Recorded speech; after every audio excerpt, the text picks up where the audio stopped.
May bago tayo ngayon. Isang bagong brand ng relo na baka hindi nyo pa nakita o naririnig. At mag-a-unboxing tayo ngayon dahil nakita ko napakaganda ng review nito. Kaya pumunta ako sa isang shop at na-discover ko kasi na meron dito. Kaya pumunta ako sa kanila at bumili ako ng isang relo from them para ma-review natin at mapatunayan natin kung totoo nga ang sabi-sabi that this particular watch is a good quality watch and is value for money. Ito ang re-reviewin natin. Yes, Spinnaker or Spinnaker.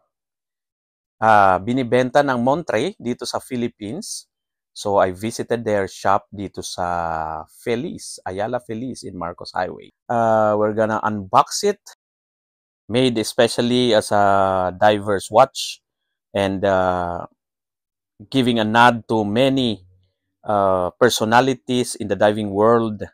Itong particular watch na ito ay very specialized, so to speak. So when you buy a watch, you can register it so that you will have a proof that you own this particular watch by putting in details such as the serial number of the unit. Okay, let's see what's inside the box.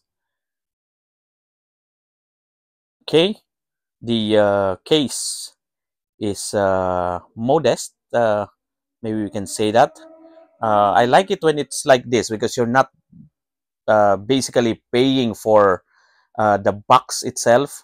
You know that your money is going into the watch, the quality of the watch that you're buying. Ayan, first look. I-zoom in natin. Yan, you can see the detail. Grabe. Ang ganda talaga. Mamaya, I'm going to take you through some technical specs para mas ma-appreciate natin. But meanwhile, unsa man ni dong? Warranty card, as usual. Kompleto yan. So, you register the watch. You basically have a card to show for. Okay, figurahan na natin. Really, ang nagustuhan ko sa relo na ito ay yung detalye niya talaga. I think Spinnaker did a very good job in putting this unit together. Yan pati crown niya, ang detalye, grabe. Ang ganda ng face or dial niya. Makikita natin ang detalye and the loom is also fabulous. The model is called Cahill 300, which is a nod to Cahill, James Cahill, a pioneer in diving. Japanese automatic movement, specifically the NS35, unidirectional bezel, and 300 meters water resistance. Grabe. Sapphire crystal with anti-reflection coating or AR coating. Wow. The case is 43 millimeters, an upgrade from the original 40 mm. Lug to lug is 50 millimeters and case material is stainless steel. Ang crown ay screw lock type and power reserve is 41 hours, halos 2 araw. Screw down ang back case para watertight talaga with some details as a diver's watch. Talagang you can be confident that this is 30 ATM. Ang strap niya is genuine leather, maganda ang quality, soft and pliant. Yung kanyang material is sturdy with the marking ng brand sa buckle. Double check natin ang dimensions para makasigurado. Alright. Size ng case.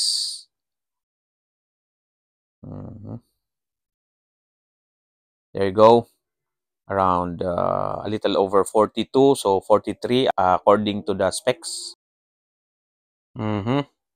Ayan, 43 nga. Tama yung nakalagay na specs. Sukatin din natin yung lug to lug.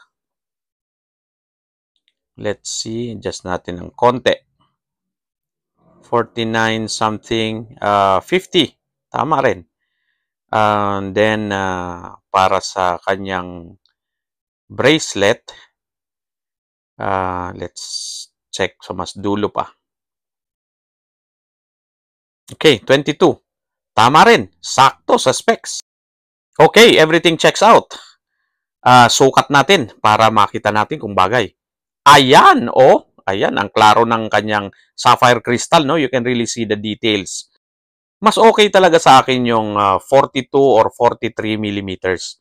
Parang mas hiyang ako. Well, I've been using relatively bigger watches since time immemorial, so mas hiyang ako rito.